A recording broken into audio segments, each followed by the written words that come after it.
Hola, ¿qué tal, amigas y amigos de Rumbo MX? Estamos en una edición especial, ya que este 27 de septiembre, como todos los años, se conmemora la consumación de la independencia de México, una fecha que tradicionalmente en las escuelas, en los edificios públicos, no es, digamos, tan celebrada, tan bien recibida como sí lo es la fecha del grito de independencia el 15 de septiembre o el 16 de septiembre con los desfiles.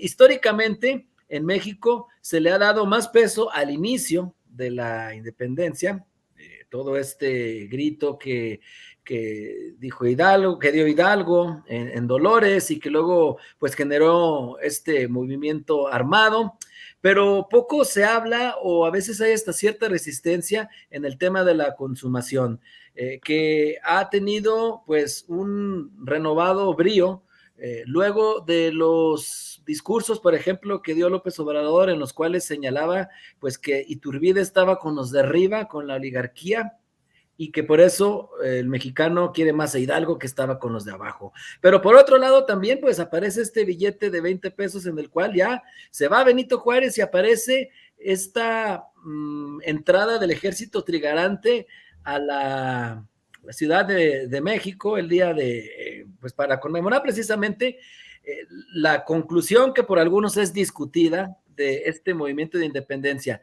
Para platicar al respecto, quiero darle la bienvenida ni más ni menos que a Laura Castro Golarte. Ella es periodista, por supuesto, también conoce de la materia porque es doctora en historia. Y pues para platicar de los mitos, de las realidades de esta fecha, pues te agradezco que estés platicando con nosotros, Laura. ¿Cómo te va?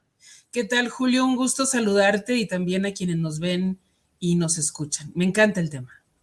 Muy bien, pues adelante, a ver, platiquemos un poquito de cómo se llega a esta consumación, que ya lo comentábamos incluso previamente. No es una fecha pues que esté tan arraigada, ¿no? En el ciudadano mexicano. Siempre ha sido el grito, el que, como coloquialmente dicen, Sí. rima, ¿no? Entre la gente. A ver, ¿con qué empezarías tú el análisis de esta fecha?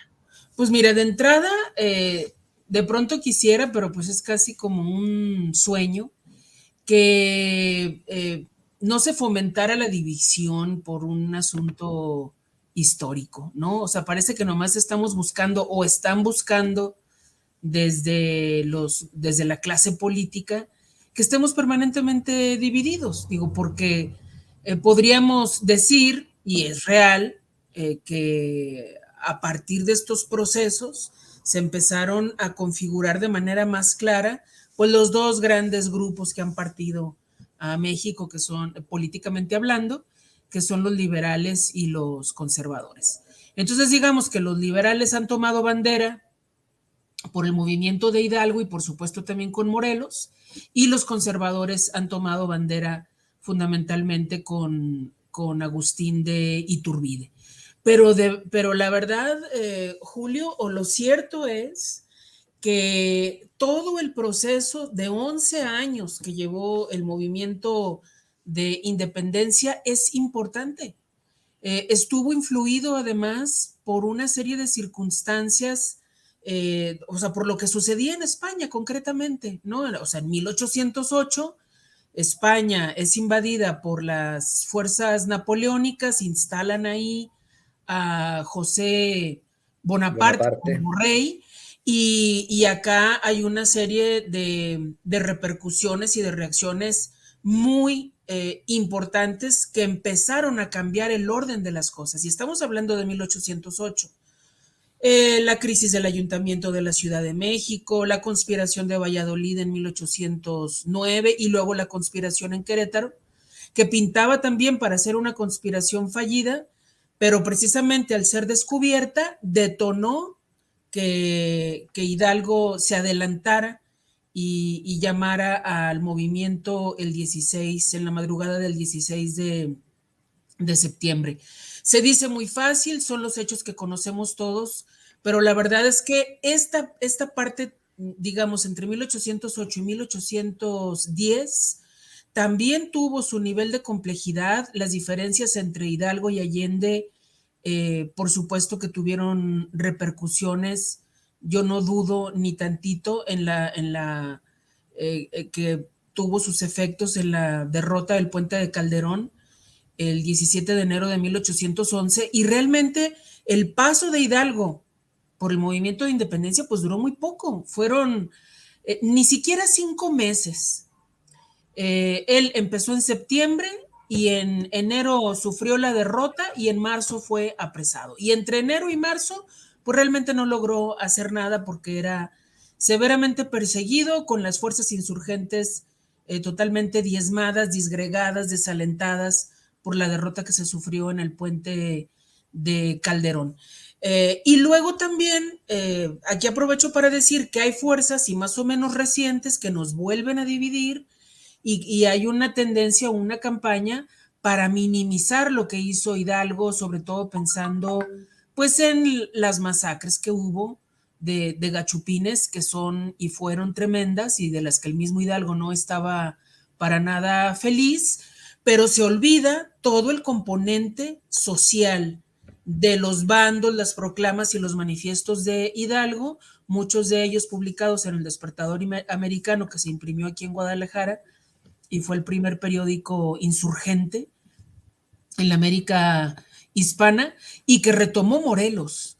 Morelos e Hidalgo, por supuesto que se conocieron. Morelos estuvo en la Universidad Nicolaita en Valladolid, hoy Morelia, cuando Hidalgo era rector, y llegan a platicar después del grito de Dolores en octubre. Hidalgo ve cuál es la tendencia de Morelos, que estaba muy molesto, pues desde la expulsión de los jesuitas a finales del siglo pasado, del siglo pasado al 19, del siglo 18, y por supuesto también estaba enterado de la crisis en el ayuntamiento y cómo fue desbaratado el grupo que promovía la autonomía. Entonces había coincidencia en las ideas, e Hidalgo inmediatamente le dice: encárgate del sur y toma Acapulco.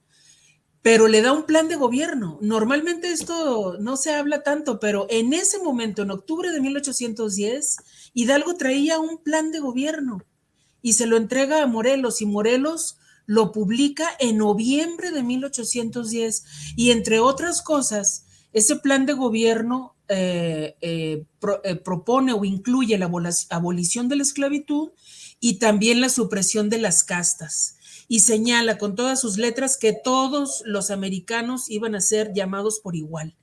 Así fuera mulato, así fuera criollo, así fuera mestizo, todos iban a ser llamados americanos, que no mexicanos todavía. Ese tipo de cosas de pronto se pierde de vista. Hubo decisiones también para que la tierra fuera para quien la trabajara.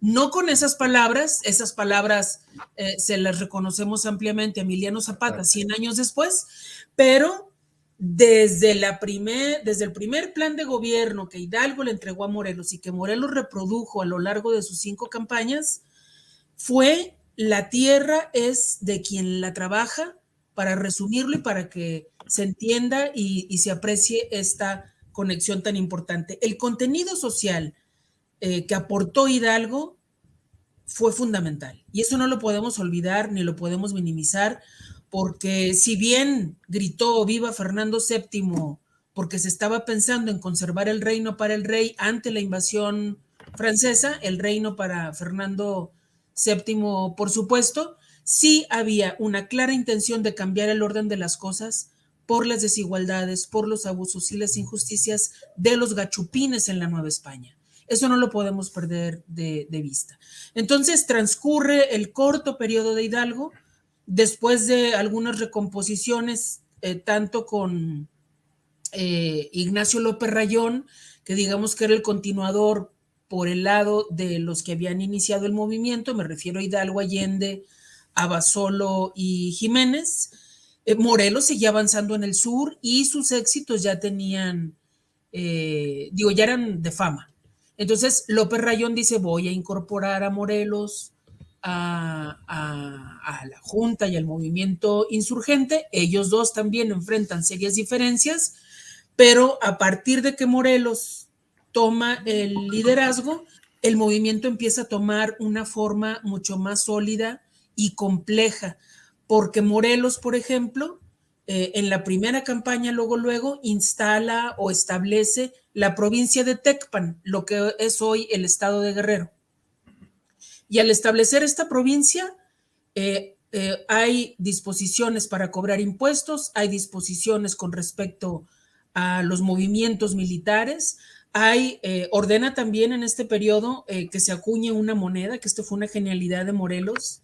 Digo, no, era problemático porque generó también y abrió la puerta a fraudes y a este tipo de cosas, pero era un elemento de identidad con la América mexicana, con la América septentrional, y era un golpe para las finanzas del virreinato, porque sí llegó a valer y sí se llegó a usar, y por supuesto era una manera en la que los insurgentes se financiaban. Este tipo de detalles de pronto que no nos dan en los textos o en los relatos en la primaria, en la secundaria, Julio, me parecen muy importantes porque no era algo improvisado, no fue un movimiento nada más violento, sino que había una idea muy clara, y bueno, en el caso de Morelos terminó con la constitución de Apatzingán, incluso sin estar el presente, porque ya había sido derrotado en Valladolid, y eso fue un golpe muy duro para Morelos y su grupo, por Agustín de Iturbide, nada más y nada menos.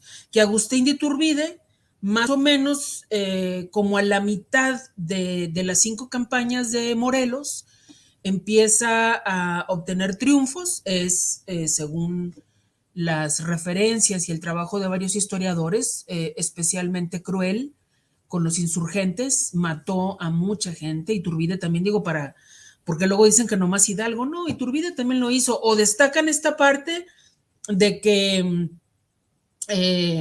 Iturbide sin derramamiento de sangre logró la consumación. No, me parece impreciso y me parece que omite todo lo que Iturbide hizo antes y que formó parte de esta historia. Digo, no es para convertir a unos en héroes o a otros en villanos. Estamos hablando de lo que hizo Hidalgo y de lo que no hizo, y también Iturbide, porque las circunstancias no sé, podríamos pensar que las circunstancias los obligaron, los intereses, hubo presiones, había una situación muy compleja de crisis, enfermedades. Por ejemplo, me voy a regresar tantito a lo de Morelos, es algo que me ha llamado muchísimo la atención. En el sitio de Cuautla, que es uno de los momentos cumbre de las incursiones de Morelos, en donde al escapar del sitio se considera que el ejército virreinal fue derrotado. Mientras estuvieron ahí 72 días, tembló, hubo un tornado y hubo peste en esos 72 días. Y ya estaban encima las lluvias. O sea, imagínate, la complejidad de participar en un movimiento insurgente en un país como el nuestro, tan diverso en climas y con estas circunstancias también de problemas con el campo, con la producción, con las economías y aparte las enfermedades. Entonces, estos 10 años fueron sumamente complejos y bueno, Javier Mina viene en el 15, perdón, en el 17, reanima el movimiento, su incursión dura muy poco, pero despierta del letargo sobre todo a 2 personajes que no habían dejado de luchar desde las montañas: Guadalupe Victoria en Veracruz y Vicente Guerrero en el hoy estado de Guerrero, que por supuesto se llama así en honor a este independentista, a este insurgente. Entonces, más o menos hay una tranquilidad en este periodo, y todavía estaba Morelos en acción. Regresa Fernando VII, desconoce la Constitución de Cádiz y regresa, es el sexenio absolutista, como se le conoce, de 1814 a 1820. Todo lo que se había avanzado con la Constitución Liberal de Cádiz, promulgada en 1812, pues a la basura, por orden de Fernando VII, que de ser llamado el más deseado, pues terminó siendo el más odiado, hasta que en 1820 un general, Rafael del Riego, se levanta en armas y obliga al rey, porque se generó una situación bastante tensa en España, a reconocer otra vez la Constitución de Cádiz. Y empieza lo que en España se conoce como el Trienio Liberal, de 1820 a 1823.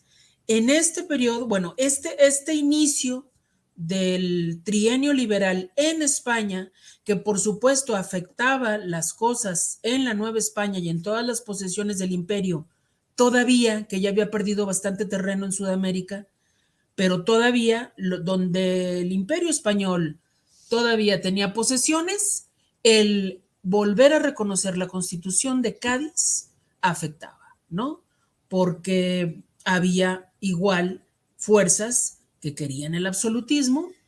En este absolutismo se protegían a las grandes corporaciones como los comerciantes y la iglesia, y había fuerzas que querían a la Constitución liberal para quitarle ese poder absoluto al rey.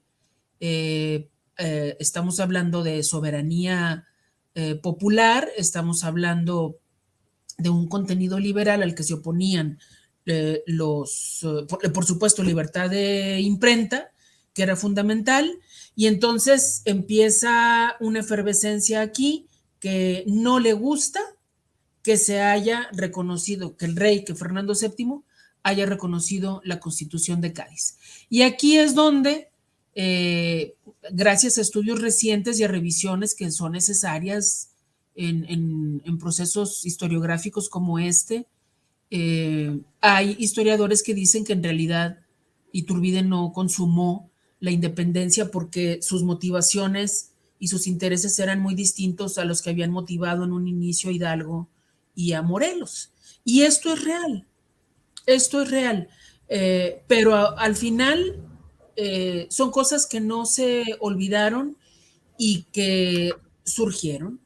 Yo le reconozco personalmente a Iturbide el haber operado de una manera muy inteligente para que se terminaran los 10 años de guerra, 11 años de guerra, ya con una visión claramente de independencia, de separación de España, y que tuviera esa visión, ¿no?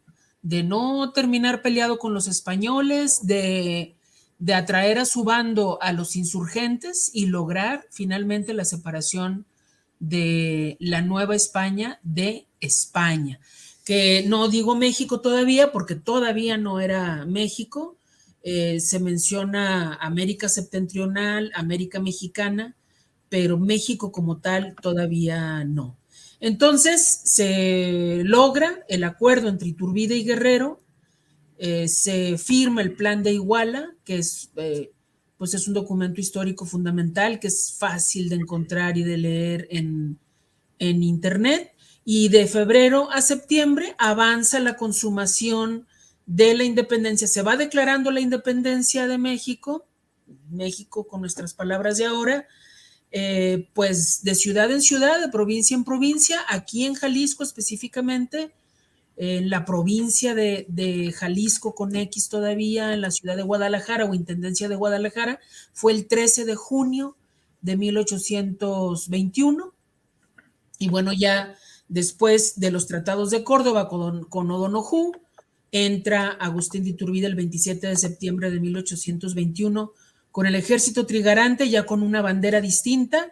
La bandera de Morelos era azul con blanco, en cuadritos, y con algunos marcos rojos, y el escudo del águila parada en el nopal devorando una serpiente.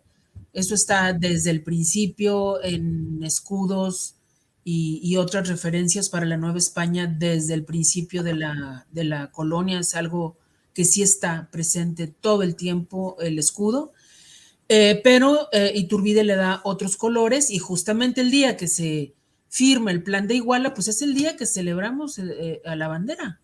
No sé si, digo, de pronto no hacemos la conexión, pero así es. Sí, así es. Entonces están el verde, el blanco y el rojo, que eran unión, el reconocimiento a los héroes y a ver si aquí no me equivoco, esa parte no me la aprendí, y la esperanza, ¿no? La esperanza el blanco, ¿no? Y la unión.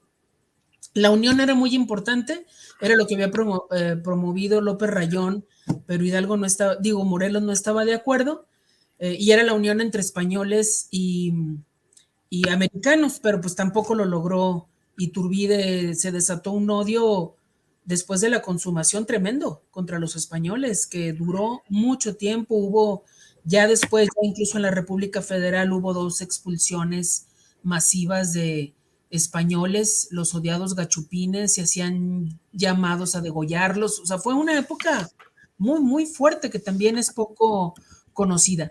Entonces, así más o menos para entender las motivaciones y cómo fue que finalmente Iturbide llegó al 27 de septiembre y se reconoce ese día la entrada del ejército trigarante a la Ciudad de México como el inicio, o pues sí, del México independiente, con una junta suprema gubernativa que se instaló en lo que se decidía qué iba a pasar con esta nueva nación. Algo muy importante antes de que me preguntes lo que tú quieras, es Juan de O'Donoghue. Él vino a sustituir a Podaca, porque Apodaca realmente ya no estaba dando resultados contra la insurgencia. Por supuesto que se piensa, y no está comprobado, pero se piensa que él estaba atrás también de la conspiración de la Profesa, porque no estuvo de acuerdo con que se reinstalara la constitución de Cádiz y lo chispan. Entonces llega Juan O'Donoghue, que Juan O'Donoghue vivió la invasión francesa, sabía lo que significaba liberarse de un invasor y pues llegó muy sedita. De pronto esa perspectiva desde España no la vemos tampoco, Julio. O sea, O'Donoghue no metió las manos para conservar la Nueva España. Acababan de pasar de un proceso de invasión que nada más duró 6 años. Aquí estamos hablando de 3 siglos, ¿no? Entonces O'Donoghue, y hay referencias y hay testimonios de esto. O'Donoghue dice, yo aquí no tengo nada que hacer, ¿no? Exacto. Es hora ya de que la Nueva España sea independiente. Sí, tuvo un papel clave el último virrey, Sí. tienes toda la razón. Yo quería preguntarte, o más bien que profundizáramos un poquito en el asunto de Iturbide. Ya ves que hay muchos mitos. Bueno, hay hasta quien dice que ni siquiera existió el abrazo de Acatempan, ¿no? Que simplemente fue una metáfora. Sí. Pero bueno, ese es otro asunto. Pero de hablar un poquito de la figura de Iturbide, es decir, héroe o villano, así, o hay matices en medio, porque sí, causa mucha pasión esta figura. Los conservadores lo defienden a capa y espada, los liberales, que bueno, esas denominaciones me parecen ya, pues no me parecen, son decimonónicas, ¿no? Pero Exacto. así lo vamos a hablar en términos, como dice el presidente. Los conservadores adoran Iturbide y los liberales lo aborrecen. Tan es así que, pues, un tiempo tengo entendido que estuvo incluso en el muro de honor del Congreso. Fue quitado en 1921, precisamente, cuando se cumplían 100 años de la consumación. Y ha habido intentos por regresarlo, incluso hasta un diputado de Morena pidió en marzo que sea inscrito con letras de oro en el muro de honor del Palacio Legislativo, ¿no? El nombre de Iturbide. Pero a ver, platicar un poquito de esa figura que es tan polémica. ¿Lo podemos calificar de héroe o villano o estamos siendo muy simplistas quienes lo ponemos en esos términos? Pues mira, no es que seamos simplistas, así nos han enseñado, Julio. Así nos han enseñado la historia en México, muy mal enseñada. Los héroes son prácticamente perfectos y los villanos son de lo peor. No, claro que hay matices en todos los personajes de nuestra historia, en Hidalgo, en Morelos, en Iturbide, en Porfirio Díaz, en el mismo Santana. Hay matices. habría que ubicarnos muy bien, conocer con mayor profundidad un poquito más, que digo, a mí me apasiona, pero la invitación está abierta para profundizar un poquito más en nuestra historia, porque muchas veces los personajes que hoy reconocemos como héroes o villanos, pues actuaron movidos por diversas circunstancias, obligados, presionados, a veces por sus propios intereses, con intereses externos. Recientemente se decía que Iturbide fue obligado a abdicar porque un grupo de liberales, además del que no se identifica ni siquiera una cabeza visible, operó junto con la Gran Bretaña para que abdicara y presionar. Y muchas veces esto queda en el terreno de la elucubración, de interpretaciones que se salen de un rigor histórico, pero como luego tienen mucha difusión, se van tomando por ciertas. Iturbide fue un hombre de su tiempo. A mí eso me queda totalmente claro y también tuvo una visión porque si bien podemos pensar que actuó por mandato de los integrantes de esta conspiración de la profesa, no era la independencia de México, no era exactamente lo que ellos querían. Hidalgo y Allende ya con el poder, con el mandato que tenía, tuvo la visión de mejor sentarse y conversar con Guerrero, si se dieron un abrazo o no, quién sabe, pero Guerrero estuvo de acuerdo en el plan de Iguala y Guerrero entró a México el 27 de septiembre de 1821 y también Guadalupe Victoria, que Guadalupe Victoria no quería tampoco mucho a Iturbide, pero se trataba ya de separarse. Después sabemos que en la historia tanto Guadalupe Victoria como Guerrero reaparecen, pues Guadalupe Victoria, el primer presidente, nada menos y nada más, que además completó su periodo, cosa extraordinaria para el Para la caos en la época. época.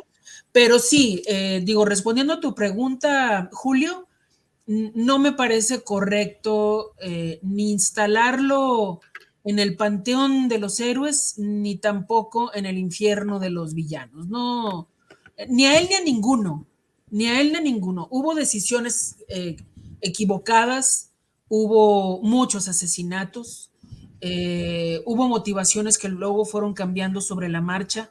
Hay escritos de Iturbide que se conocen poco o de plano no se conocen, en donde él manifestaba un amor por la Nueva España muy grande, ¿no? Yo digo que eso es algo que lo motivó también a tomar una serie de decisiones y que habiendo tomado el liderazgo, pues llegó a ser emperador de México, que por ejemplo hay quienes han estudiado y dicen que Agustín de Iturbide decidió que fuera un imperio como una monarquía constitucional para que sirviera de transición hacia otra forma de gobierno, pero que las cosas se calmaran, porque era retomar una nación dañada por 10 años, 11 años de guerra, con estragos por enfermedades, por problemas en la producción agrícola, pero también algo muy importante, Julio, que se pierde de vista,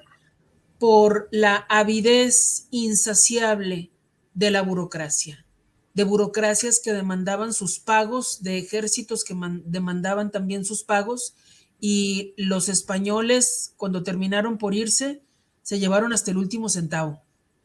Entonces quedó la Nueva España en bancarrota y primero la junta gubernativa que quedó primero y luego ya el imperio, pues eran cosas que tenían que resolver, porque si no lo hacían, pues se corría el riesgo de que una vez más hubiera un levantamiento, como finalmente hubo pronunciamientos, ¿no? Y manifestaciones y revueltas, porque digo, la consumación de la independencia no era que por arte de magia resolviera lo que se venía arrastrando de tantos años y que ya como si nada vamos a seguir adelante. Pues no era así, no era mágico, no era un cuento de hadas, estaba muy, muy difícil la situación y pues no las traía todas consigo, Iturbide, y pues terminó abdicando. Y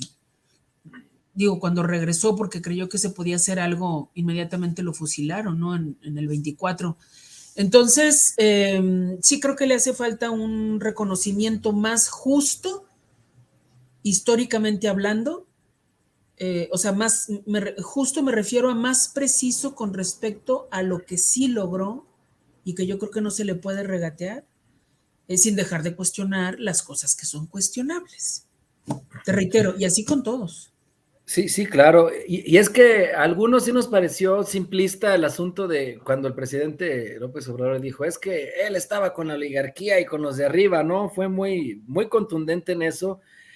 Aunque claro, también hay razones en muchas cosas que, por ejemplo, aquí has puesto en la mesa, o sea, pues sí, simplemente jugaba con esta ala y pues operó en consecuencia. Yo te quería preguntar también, respecto a lo que ahorita mencionabas, que hay historiadores que comentan que en realidad en 1821 no se consumó la independencia porque los objetivos de Iturbide no estaban alineados con lo que realmente se buscó desde el inicio con Hidalgo o con Morelos. Entonces la pregunta sería, ¿cuándo entonces podemos decir que realmente se consumó? Si no se consumó en 1821, ¿o tú crees que sí se consumó, o cuándo? ¿O cómo podemos? Pues mira, sí, bueno, yo no coincido mucho con esa postura de los historiadores, porque realmente lo que pasó a lo largo de 7 meses de 1821 fue, digamos, el cierre y el fin paulatino de las hostilidades.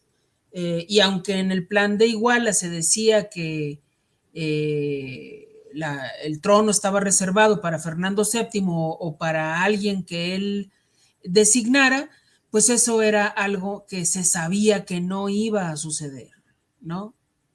Ahora, se establece el plan de Iguala y luego y se aprueba, pero luego cuando se fijan bien de qué se trata allá en España, que estaban inmersos en sus propios procesos, lo desconocen. Entonces, pero ya aquí ya no se da marcha atrás.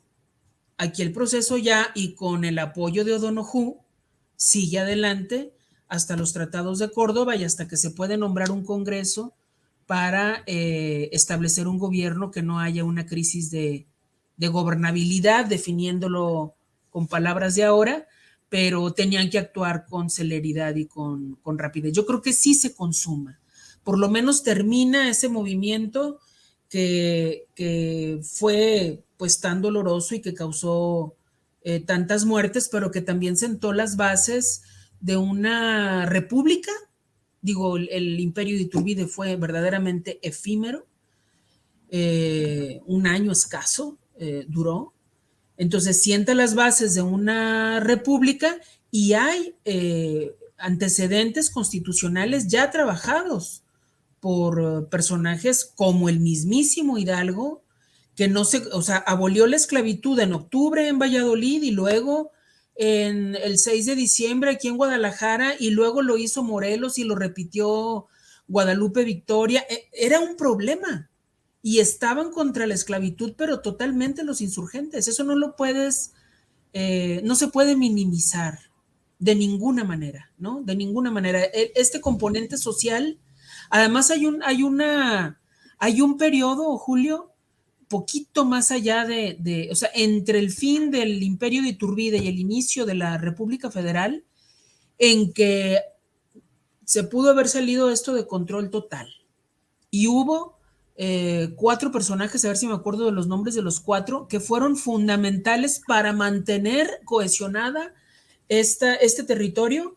Jalisco, específicamente Guadalajara, quería separarse, Yucatán, o sea, fue un año y medio más o menos en el que corrimos, yo creo que uno de los mayores riesgos de que realmente no se consumara la independencia de México.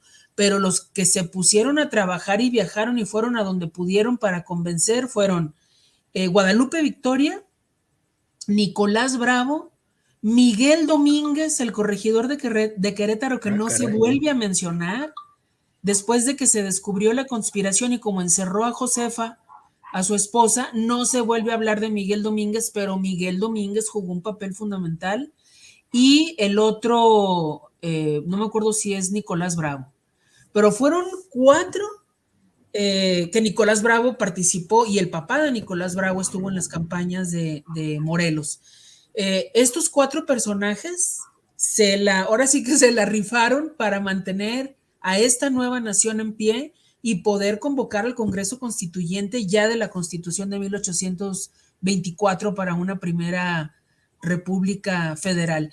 Y esas son cosas a mí que me emocionan, me enorgullecen y que me hacen ver realmente, y confirmo, Julio, que nos han enseñado mal la historia. Y si nos la han enseñado mal, tenemos pues el campo abierto y libre, con revisiones y con cero censura hoy en día y desde hace algunos años en este sentido, para enterarnos mejor de cómo estuvieron las cosas y valorarnos en una dimensión más justa. Nos han enseñado prácticamente durante lustros lo peor de nuestra historia, las derrotas, las traiciones, las pérdidas, las conquistas, esta división entre conservadores y liberales, y poco nos han enseñado nuestras grandezas y nuestras valentías y nuestras audacias y la visión de muchísimos próceres, ¿no? Que no eran perfectos, no eran santos, pero tuvieron visión y jugaron un papel en el tiempo que les tocó vivir.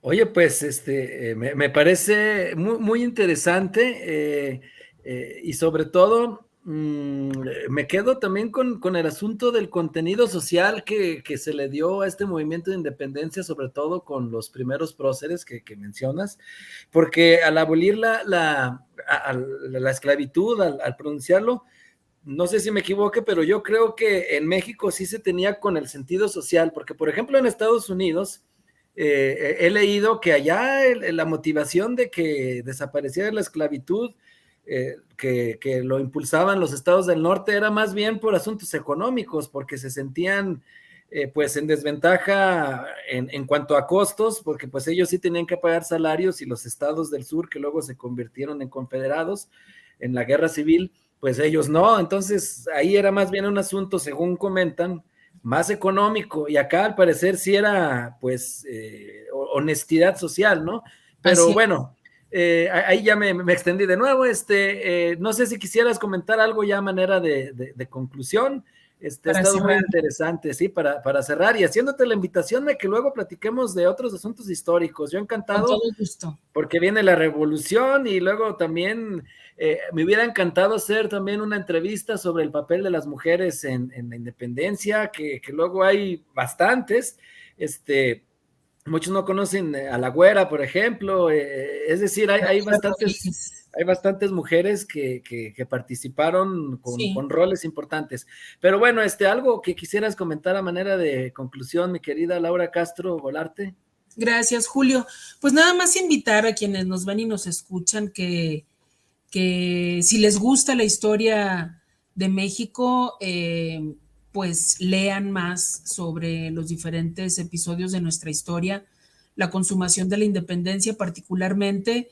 Como decías al principio, Julio, pues sí es un episodio que ha sido castigado porque prácticamente podemos decir que fue el ala liberal en el siglo XIX la que salió triunfante y se manipuló mucho el contenido histórico de lo que se enseñaba y de lo que se usaba para fortalecer sentimientos nacionalistas, de identidad nacional en una nación como la nuestra que pues la pasó muy mal a lo largo del XIX. Digamos que gana el bando liberal y se va apagando todo lo relativo a la consumación porque estaba Iturbide ahí a la cabeza. Ese tipo de omisiones o de decisiones para minimizar a ciertos personajes y a ciertos episodios, yo creo que ya no funcionan en nuestros días. Y pues tenemos, te reitero, a nuestra disposición muchísima información en internet gratuita libros completos, estudios, análisis, documentos originales de la época que podemos consultar para saber directamente qué pasó, con quién, cuándo, y sacar nuestras propias conclusiones. Tenemos una historia apasionante, rica, Sí. diversa, contrastante, a veces dolorosa, a veces satisfactoria, y eso pues no lo vamos a saber ni a sentir así profundamente si no le entramos un poquito más allá. Ojalá que sí me acepten la invitación, y pues nada más eso. Sí tenemos elementos para celebrar y para festejar, Julio, porque luego decían que no, que qué festejamos. No, claro que hay que festejar. Quienes han estado al frente y han salido adelante de tantos episodios tan dolorosos en nuestro país tienen un gran mérito y no se los podemos regatear. Perfecto. Pues muchísimas gracias, mi querida Laura Castro Golarte, periodista, A ti. doctora en historia, y seguiremos platicando de estos temas tan apasionantes. Y a todas y todos quienes nos acompañaron, yo les recuerdo que seguiremos pues con las entrevistas aquí en nuestras plataformas, y por supuesto que visiten todos los días www.elrumbo.mx para que se enteren de las noticias y las columnas de opinión. Hasta la próxima. Hasta la próxima.